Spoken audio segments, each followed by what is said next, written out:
नमस्कार नाज़िया जी, बहुत-बहुत स्वागत है आपका।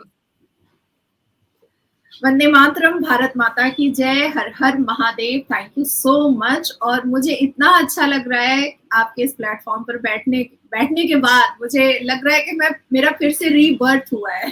तो मुझे बहुत खुशी हो रही है आपकी शक्ल देख करके, बहुत पॉजिटिव वाइब्स मिल रहा है मुझे। आप बिल्कुल ठीक-ठाक हैं ना? जी, पहले से काफ़ी बेटर हूँ, थोड़ी बहुत दर्द पीड़ा है लेकिन एकदम परफेक्ट हो चुकी हूँ। मेरी अम्मा जो है वो 1 महीने आकर के मेरे साथ रहीं और फिर से मुझे खिला-पिला करके पूरा एकदम ताकतवर बनाया है कि जाओ मैदान में लड़ो फिर से। क्योंकि मेरे बहुत से ऐसे दर्शक हैं जो आपके बारे में पूछ रहे थे, नाज़िया जी कहाँ हैं, कैसी हैं? तो मैं उन्हीं के लिए आपसे ये सवाल पूछ रही थी कि आप ठीक-ठाक हैं और वापस मैदान में आ गई हैं और ये देखकर मुझे बहुत अच्छा लग रहा है। ये बताइए कि ये जो वक्फ बोर्ड अधिनियम संशोधन बिल जो आया है, उसको लेकर पहले से ही बहुत शोर मचा रहे हैं सब लोग और अब आज तो आप देखो दिल्ली के जंतर-मंतर पर ये बैठ गए थे, बड़ी मुश्किल से इनको हटाया गया वहाँ से। अंजू जी, सबसे पहले कहूँगी कि भारत देश में जिसको शांतिपूर्ण समुदाय कहा जाता है और जो खुद को शांतिपूर्ण समुदाय कहलवाने में बहुत खुशी भी महसूस करते हैं, पर दरअसल पूरी दुनिया का अगर ग्राफ निकाला जाए तो ये शांतिपूर्ण समुदाय पूरी दुनिया के हर कोने में इंक्लूडिंग मुस्लिम कंट्री में भी अशांति फैलाने में अहम भूमिका और महत्वपूर्ण भूमिका निभाते हैं। हालिया में हमने मोहम्मद बिन सलमान की भी स्पीचेस को सुने जब वो बिल्कुल योगी जी की भाषा इस्तेमाल कर रहे थे। योगी जी कहते हैं तो उनको गालियां परोसते हैं भारत और पाकिस्तान के मुसलमान, लेकिन जब मोहम्मद बिन सलमान जो ठेकेदार हैं अरब के, मक्का मुअज्जमा और मदीना मुनव्वरा के, जब वो भी योगी जी की भाषा का इस्तेमाल करके आक्रांता मुगल और इस्लामिक एक्सट्रीमिस्ट को अपने देश से निकालने की बात करते हैं तो ये मुसलमान क्या मक्का मदीना का बॉयकॉट कर पाएंगे? अब यही अशांति रमजान के इस मुबारक महीने में हमने देखा आज दिल्ली के जंतर मंतर पर।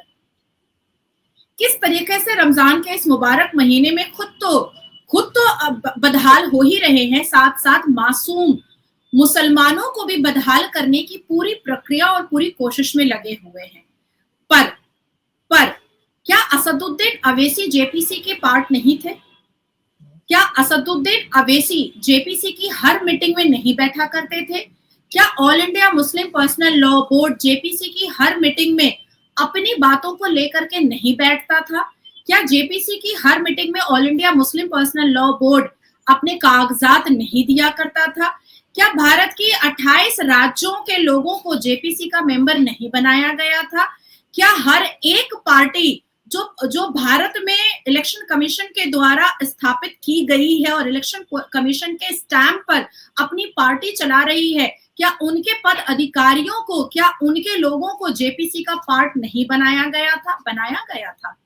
क्या सर्वोच्च न्यायपालिका के फॉर्मर जस्टिस जेपीसी का पार्ट नहीं थे?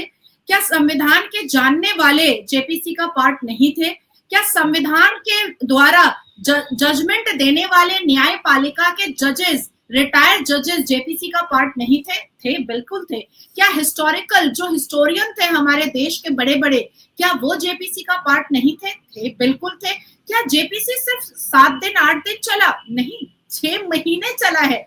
क्या जेपीसी की इंक्वायरी की मीटिंग सिर्फ दिल्ली में हुई या सिर्फ उत्तर प्रदेश में हुई? नहीं, जेपीसी की मीटिंग 28 राज्यों में हुई थी अंजू जी, 28 राज्यों में, और एक-एक दिन मीटिंग नहीं हुई थी, 8-8 दिन, 10-10 दिन बैठक हुआ करती थी। और जब लास्ट जो हमारा सत्र चला था लोकतंत्र के मंदिर का, पार्लियामेंट का, उस वक्त जब जेपीसी अपने रिपोर्ट को जमा कर रहा था, सबमिट कर रहा था, हमारे स्पीकर के हाथ में सुपुर्द कर रहा था, तब तो सबसे आलोचना हो चुकी थी। तो ये मातम, ये करबला का मैदान, ये जंगे बदर का मैदान जो आज जंतर मंतर में खोलने की कोशिश की गई, ये उस वक्त क्यों नहीं हुआ जब 6 महीना इस पर प्रक्रिया चल रही थी, इसके लीगल प्रोसेस चल रहे थे, जब बड़े-बड़े सर्वोच्च न्यायपालिका के पूर्व जजेस बैठ करके इस पर आलोचना कर रहे थे, तब ये मातम क्यों नहीं मचाया गया? मुझे इसमें एक राज समझ में आता है, मुझे एक दृश्य समझ में आता है जो बहुत ही खतरनाक है। जिस तरीके से जमाते इस्लामी, जैश मोहम्मद, हिफाजतुल इस्लाम और हरकतुल इस्लाम के नेतृत्व में एक छात्र प्रदर्शन को दिखा करके बांग्लादेश में हिंदुओं का नरसंहार किया गया, उसी तरीके से all India Muslim personal law board और all India Muslim Ittehadul Muslimeen के जरिया एक ऐसा बंदोबस्त किया जा रहा है जो भारत को इस्लामिक देश बनाने की प्रक्रिया चलाई जा रही है, और किसके माध्यम से? इस्लामिक सट्टा बाजार वक्फ बोर्ड के माध्यम से। नाजिया जी, वो जो मौलाना मदनी, उसकी जुबान देखिए, कुर्बानी देने के लिए सबको तैयार रहना चाहिए, इसका क्या मतलब हुआ? देखिए अंजू जी, हाथ कंगन को आरसी किया, पढ़े लिखे को फारसी किया, और मैं तो इसीलिए बदनाम होती हूँ और अटैक का सामना करना पड़ता है क्योंकि मैं अल कुरान की तफसील भी आयत और सूरा के साथ बताती हूँ, और यही उनके लिए सबसे बड़ी मुश्किल का बास बन जाता है कि वो मेरा काउंटर नहीं कर पाते हैं। हमारे इस्लाम में, हमारे अल कुरान में, और मैं अभी लेकर के भी बैठी हुई हूँ आपके लिए अल कुरान, बामायने वाला अल कुरान लेकर के बैठी हुई। हमें मर मिटना है इस्लाम के लिए, हमें काटना भी है और कट भी जाना है इस्लाम के लिए, हमें लूटना भी है इस्लाम के लिए और लुट जाना भी है इस्लाम के लिए, हमें मिटाना भी है इस्लाम के लिए, हमें मिट जाना भी है इस्लाम के लिए। ये तो हमारा अल कुरान कहता है। हमारे लिए ये जो जिंदगी है इस्लाम के हिसाब से और अकॉर्डिंग टू अल कुरान, हमारी जो ये जिंदगी है वो तो कुछ भी नहीं है, इसका तो कोई मायने मतलब नहीं है। जो मरने के बाद हमें जन्नत में जिंदगी फराहम और अता की जाएगी, वही हमारे लिए महत्वपूर्ण है और अहमियत का हामिल रखता है।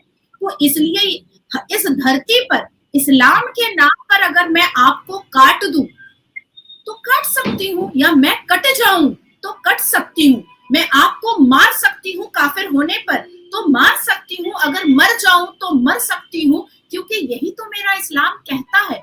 इस्लाम तो जिहाद का वाज़ाह करता है, इस्लाम तो जिहाद के बारे में तफसील बताता है। अल कुरान तो कहता है कि एक जिहाद खुद की बुराइयों से करो और एक जिहाद उनसे करो जो अल्लाह को ना मानते हैं, जो अल्लाह और पैगंबर को एक नहीं मानते हैं। लेकिन इसके साथ साथ ये भी भारत के हर एक नागरिक को समझना बहुत ही जरूरी है कि इसी अल कुरान में कहीं पर भी वक्फ बोर्ड का कोई जिक्र नहीं है।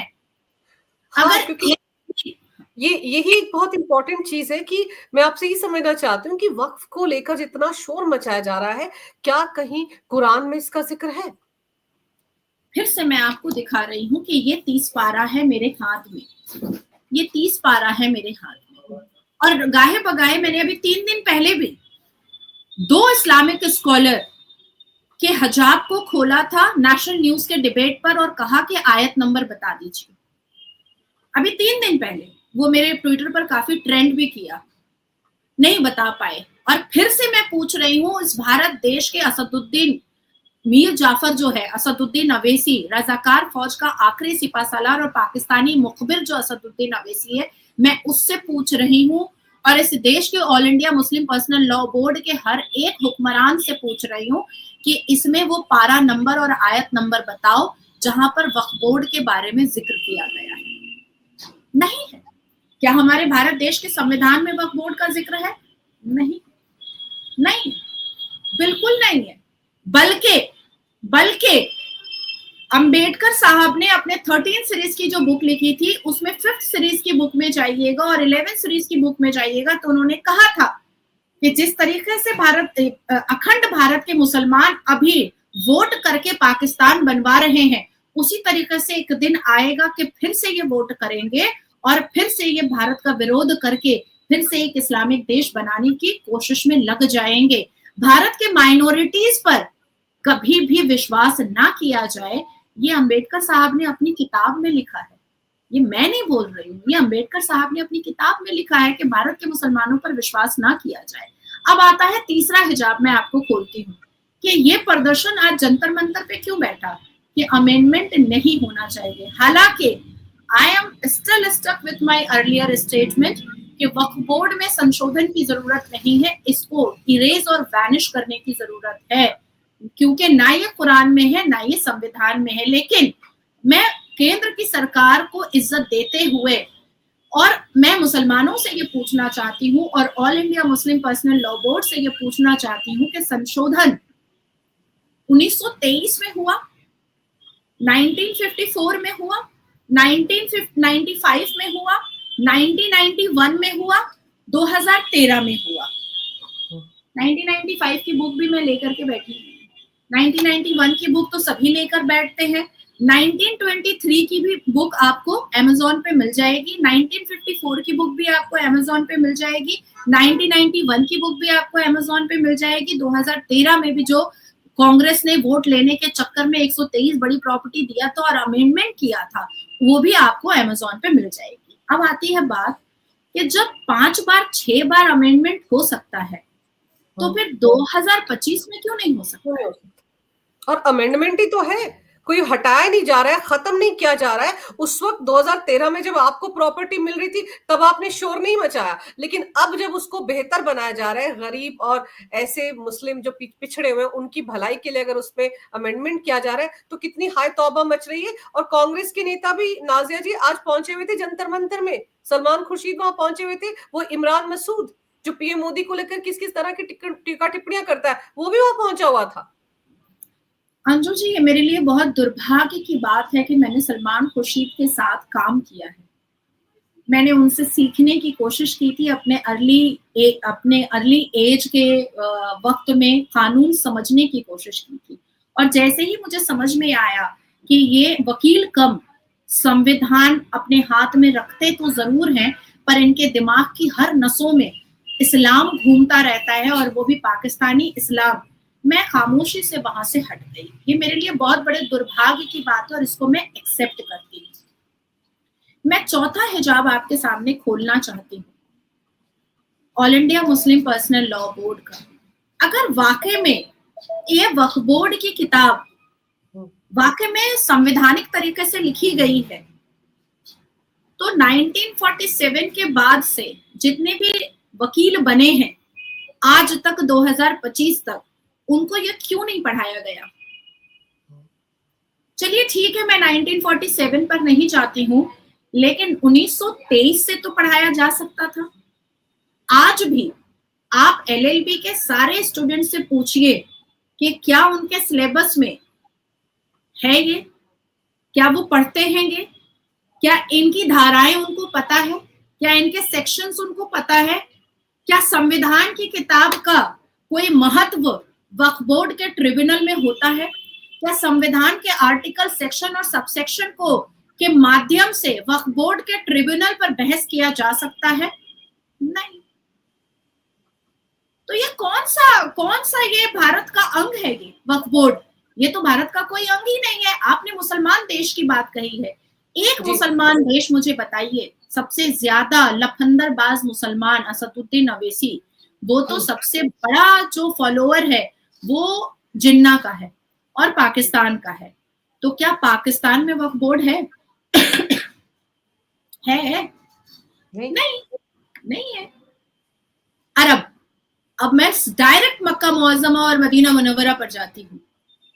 वक्फ बोर्ड के वहां पर मंत्री हैं और जो कोई भी अपनी जमीन को वक्फ करना चाहता है वो गरीब, मजलूम, असहाय मुसलमानों के सुपुर्द कर दिया जाता है। मानिए जैसे मेरे पास एक्स्ट्रा प्रॉपर्टी है, मैं मोहम्मद बिन सलमान की सरकार के पास गई और मैंने कहा कि मेरे पास ऑलरेडी 4 घर है, एक एक्स्ट्रा घर है जो मैं अल्लाह के हवाले करना चाहती हूँ, अल्लाह के नाम पर वक्फ डोनेट करना चाहती हूँ। वो उसी वक्त मजलूम और असहाय को बुलाते हैं और किसी एक ऐसे इंसान को उसकी जिम्मेदारी दे देते हैं, चाहे वो वहां पर इबादतगाह खोल दे, चाहे वो वहां पर मस्जिद खोल दे, चाहे वो वहां पर यतीम खाना खोल दे, चाहे वो वहां पर सराय खाना खोल दे, चाहे वो वहां पर हॉस्टल खोल दे, चाहे वो वहां पर स्कूल खोल दे, और वो हो जाता है, वो दिखता है। आप गूगल पे सर्च भी कीजिएगा या आप मोहम्मद बिन सलमान की सरकार से अगर आप कुछ इंफॉर्मेशन मांगिएगा तो वो देते भी हैं भारत के लोगों को। मेरे पास उन्होंने कई इंफॉर्मेशन भेजे हैं, मेरे पास उसका सबूत है कि उन्होंने अपने लेटर हेड पर इंफॉर्मेशन भेजा है। तो जब वहां पर डोनेशन की हुई और वक्फ की हुई जमीन से असहाय मुसलमानों की मदद की जा रही है, तो मुझे ये जानना है कि 22 करोड़ मुसलमान में से 20 करोड़ मुसलमान तो असहाय हैं, रोज छाती पीटते हैं और मोदी की सरकार को वो कोसते हैं। तो आखिर ये मिलियन ट्रिलियन पैसा जा कहां रहा है, जाता कहां है? ये मिलियन ट्रिलियन पैसा जो रेवेन्यू से आता है, उस पैसे से भारत के असहाय पसमानदा मुसलमानों का उत्थान क्यों नहीं हो रहा है? भारत के असहाय मुसलमान शिक्षित क्यों नहीं हो पा रहे हैं? हालांकि मेरे पास एक छोटी सी क्लिप है, मैं चाहती हूं कि आप उसको देखें। All India Muslim personal law board ने एक प्रेस कॉन्फ्रेंस किया था 2018 में, और उन्होंने अपने जुबान से जो बात कही है, मैं उसको यहाँ पर आपको सुनाना चाहती हूँ ताकि दर्शक भी समझें। हिंदुस्तान, ये सारे लोग मानते हैं कि दुनिया में सबसे ज्यादा वक्फ जायदाद है हिंदुस्तान में। हिंदुस्तान के बाद दूसरे नंबर पर टर्की है, जो बहुत पीछे है हिंदुस्तान के मुकाबले। नंबर ऑफ प्रॉपर्टीज है उसके लिहाज से नंबर 1 सारी दुनिया में वो हिंदुस्तान है। दुनिया में वक्फ के जो मेन हब्स माने जाते हैं वो हिंदुस्तान, पाकिस्तान, टर्की और सीरिया, फलस्तीन और मक्का, मदीना, ये मेन हब्स माने जाते हैं। उसमें सबसे पहला नंबर हिंदुस्तान का है, जहां सबसे ज्यादा जायदादें वक्फ की हैं। सच्चर कमेटी ने रिपोर्ट में मौजूद है कि जो एस्टिमेशन किया है वक्फ की जायदादों का, वो 60 लाख एकड़, 6 मिलियन एकड़, यानी 24,280 स्क्वायर किलोमीटर की जायदाद है हिंदुस्तान में वक्फ। 24,280 स्क्वायर किलोमीटर, ये कितना बड़ा रकबा है आप अंदाजा इसका इससे लगा लीजिए कि जो केरला है, केरला का रकबा 38,863 स्क्वायर किलोमीटर है। 60 लाख एकड़ और 24,280 स्क्वायर किलोमीटर पर जाहिर है बहुत सी जायदाद तो कम भी होगी। उन्होंने सच्चर कमेटी के जमाने में जो रिकॉर्ड्स उनके पास अवेलेबल थे उसकी बुनियाद पर एस्टिमेशन किया है। तो केरला का रकबा 38,863 स्क्वायर किलोमीटर है। पंजाब 50,000 स्क्वायर किलोमीटर, तकरीबन आधा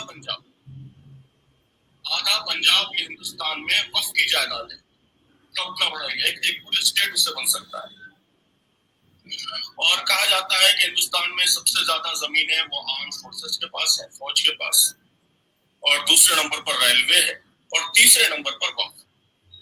अब तो वक्फ नंबर 2 पे आ गया। और इसकी जो मार्केट वैल्यू है वो कहते हैं कि 2 लाख करोड़ रुपए और 20,000 करोड़ रुपए सालाना इससे रेवेन्यू जनरेट कर सकते हैं। 20,000 करोड़ रुपए सालाना रेवेन्यू जनरेट हो रहा है। मैंने वक्फ बोर्ड और all India Muslim personal law board के पद अधिकारी का आपको सुनाया है, जो वो अपने ट्रिब्यूनल पे बैठ करके अपना आलोचना कर रहे हैं। तो ये 20,000 करोड़ सालाना रेवेन्यू जा कहां रहा है? किसके जेब में जा रहा है? किसके जेब में जा रहा है? वक्फ बोर्ड रोते पिटते छाती पिटते जंतर मंतर पर बैठे थे। वक्फ बोर्ड एक्चुअली में कोई पसमानदा मुसलमानों के रिफॉर्मेशन की जगह नहीं है। वक्फ बोर्ड चंद समाज के मुसलमान ठेकेदारों का खुला सट्टा बाजार है, जो कहीं ना कहीं under the barricade of central government आता हुआ दिखाई देते ही ये फड़फड़ाने लगे हैं। ठीक उसी तरीके से जैसे आप सांप के दुम पर जब पैर रखिए तो वो आपको डसने की कोशिश करता है कि मुझे भागने दो, मुझे बिल में छुपने दो। पर नाजिया जी, जैसे हमने देखा था कि सीए के टाइम में भी आप देखो कैसे बसाया गया था शाहीन बाग और झूठ बोला गया था। उस वक्त कहा गया मुसलमानों से कि भारत के मुसलमानों की नागरिकता रद्द हो जाएगी। क्या कोई मुसलमान पिछले 5-6 साल में सामने है जिसने कहा कि मेरी नागरिकता चली गई हो? अभी जिसे कहा जा रहा है कि कब्रिस्तान छीन लिए जाएंगे, दरगाहें छीन ली जाएंगी, मस्जिदें छीन ली जाएंगी, ये सारी बातें बोली गई आज भी। असदुद्दीन ओवैसी यही कह के रोग आ रहा है, तो भड़काया जा रहा है। तो इसका मतलब ये है कि कहीं ना कहीं से पैसा तो आ गया है एक और शाहीन बाग बसाने का, इसीलिए आज ही जंतर मंतर पर बैठ गए थे। बिना पैसे के तो कोई धरना नहीं देते ये लोग। नहीं भाई, मुझे या आपको बिना पैसे के कोई अगर बोलेगा कि 5 दिन बैठ जाओ, तो हम अपना घर कैसे चलाएंगे 5 दिन? हम तो रोज कुआं खोदते हैं, रोज कमाते हैं और रोज अपने घर का हुक्का पानी करते हैं। हमारे पास तो इतने पैसे नहीं है। तो ये मुसलमान जो इतने पसमानदा हैं, इतने गरीब हैं, ये एक एक साल धरना पे कैसे बैठे रहते हैं, इनका घर कैसे चलता है? लेकिन दुर्भाग्य की बात ये है और जुडिशरी की कमी ये है कि जिन लोगों ने यह अफवाह उड़ाई थी कि सीएए से मुसलमानों की नागरिकता चली जाएगी, और ना जाने कितने कितने मुसलमान जो हैं वो जेल की हिरासत में गए, और कितने पुलिस के ऊपर आरोप लगा, और कितने पत्रकारों के सर फूटे। क्या हमारे केंद्र की सरकार के जुडिशरी सिस्टम को ये नहीं चाहिए था, या लॉ मिनिस्टर को ये नहीं चाहिए था कि उनको चिन्हित करके जिन्होंने ये अफवाह उड़ाई थी उनको जेल की सलाखों में ऐसा डाले कि उनका बेल कभी ना हो? स्वरा भास्कर ने एनआरसी की ड्राफ्टिंग से पहले ही ये कह दिया कि इतना खतरनाक ड्राफ्टिंग है कि उससे रूह कांप जाए। भाई, ड्राफ्टिंग हुई नहीं थी और आपने पहले ही उसको खतरनाक बता दिया, तो क्या स्वरा भास्कर को जेल में नहीं होना चाहिए था? होना चाहिए था। तो ये हमारे ऊपर भी कमी है ना, ये तो हमारी भी कमी है ना कि हम तुरंत इग्नोर कर देते हैं। जैसे साजिद रशीदी ने कहा नेशनल न्यूज डिबेट पर टाइम्स नाउ भारत पर बैठ करके कहा कि हिंदू जिस देवी की पूजा करते हैं उसी देवी का बाद में बलात्कार करते हैं। उसी टाइम्स नाउ के डिबेट पर कनॉट प्लेस में उसने दिल्ली के नागरिक को जूता दिखाया था, लेकिन क्योंकि हिंदू भूल गया, अब वो तस्बीह दाना में अल्लाह अकबर से ज्यादा साजिद रशीदी बीजेपी रट रहा है। क्यों रट रहा है? क्योंकि उसको पता है कि भारतीय जनता पार्टी की सरकार दिल्ली में आ गई है, तो अब बचने के लिए और अपने हलाला सेंटर का राज ना खोलने के लिए हमको बीजेपी रटना पड़ेगा, तभी हम बच पाएंगे। लेकिन हिंदू भी वैसा ही है कि चलो अब तो साजिद रशीदी सीधा हो। अरे वो सीधा नहीं हुआ है, उसने गिरगिट की तरह अपना रंग बदला है, उसने जहरीले सांप की तरह अपना खाल पहन लिया है, और जिस दिन साजिद रशीदी को मौका मिलेगा वो सांप अपना खाल उतारेगा और तुमको डसेगा। तो हमारा भी दुर्भाग्य है, हमारे अंदर भी कमी है कि हम उन लोगों को चिन्हित करके उनको उनकी सजा तक नहीं पहुंचा पाते हैं, जो देश में ताना बाना बिगाड़ते हैं, जो देश में नफरती माहौल बनाते हैं, जो देश के जुडिशरी सिस्टम से आंख मिचोली खेलने की ताकत और हिम्मत और शऊर तीनों रखते हैं। तो ये हमारा भी प्रॉब्लम है। बिल्कुल सही कह रहे हैं आप नाज़िर, जो इस तरह की अफवाहें फैलाते हैं उनके खिलाफ सख्त कार्रवाई होनी चाहिए। लेकिन एक चीज और है नाजिया जी, आपको लगता है कि जो धरना प्रदर्शन हुआ, जैसे पीएफआई ने कितने करोड़ों की फंडिंग की थी, विदेश से फंडिंग आई थी शाहीन बाग बसाने के लिए, तो अब ये जंतर मंतर से तो उठा दिए गए, अब तो ये कहीं और भी तो दुकान खोलेंगे, किसी और राज्य में भी तो जाएंगे। नहीं, ये इन्होंने जब इनको उठा दिया गया है तो जनरल सेक्रेटरी जो है all India Muslim personal law board के साथ में 2 पंजाबी भी खड़ा हुआ था, एक येलो कलर का टी शर्ट पहन करके और एक रेड कलर का टी शर्ट पहन करके और पगड़ी बांध करके, मतलब वो सिख का जो दस्तार होता है, मुझे लगता है वो खालिस्तानी होगा और कौन होगा, क्योंकि जो सही पंजाबी हैं जो अपने दस्तार का मान अदर करते हैं वो कभी भी all India Muslim personal law board के किसी भी प्रदर्शन में तो पार्टिसिपेट नहीं कर सकते हैं। तो जब उठाया गया है तो all India Muslim personal law board के जनरल सेक्रेटरी ने एक बयान दिया है कि वो तमिलनाडु में नायडू जी की सरकार, आंध्र प्रदेश और वो बिहार में बड़े रूप में ये प्रदर्शन करेंगे, और बिहार की सरकार और नायडू जी की सरकार से वो ये विनती करेंगे और प्रदर्शन के द्वारा उनको धमकाने और डराने की कोशिश करेंगे कि मोदी जी का साथ वक्फ बोर्ड के संशोधन में ना करें, वो अपना जो स्टेप है वो पीछे ले। लेकिन क्या मुसलमान ये भूल गए हैं कि चंद्रबाबू नायडू जी ने तो अपनी सरकार में, अपने राज्य में सबसे पहले ही वक्फ बोर्ड को खत्म कर दिया है, और वो मामला वहां के हाई कोर्ट में चल रहा है, और हाई कोर्ट से वहां के मुसलमान बचाएंगे कैसे वक्फ बोर्ड को? क्या संविधान के द्वारा बचाएंगे? पर संविधान में तो वक्फ बोर्ड है ही नहीं। क्या कुरान के द्वारा बचाएंगे? पर कुरान में तो वक्फ बोर्ड है ही नहीं। क्या हदीस के द्वारा बचाएंगे? 3 दिन पहले मोहम्मद बिन सलमान ने 70% हदीस को झूठा बता दिया है, और वो इतनी तरीके से वायरल हुआ है सारे देशों में कि वो उसके पूरे आर्टिकल्स को हम जैसे राष्ट्रवाद लोग लेकर के बैठे हुए हैं।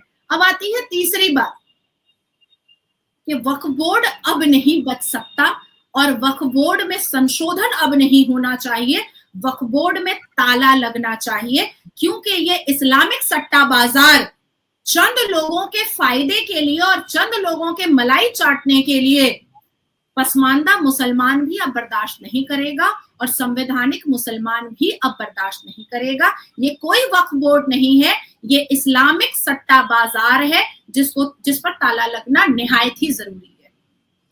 और वो जैसे कि हम बातचीत में कह ही रही थी, आपने भी बताया कि कुछ चंद लोगों के हाथ में ही वक्फ की सारी प्रॉपर्टी है। वो जो 20,000 करोड़ रुपए का सालाना रेवेन्यू आता है वो किसके पास जाता है?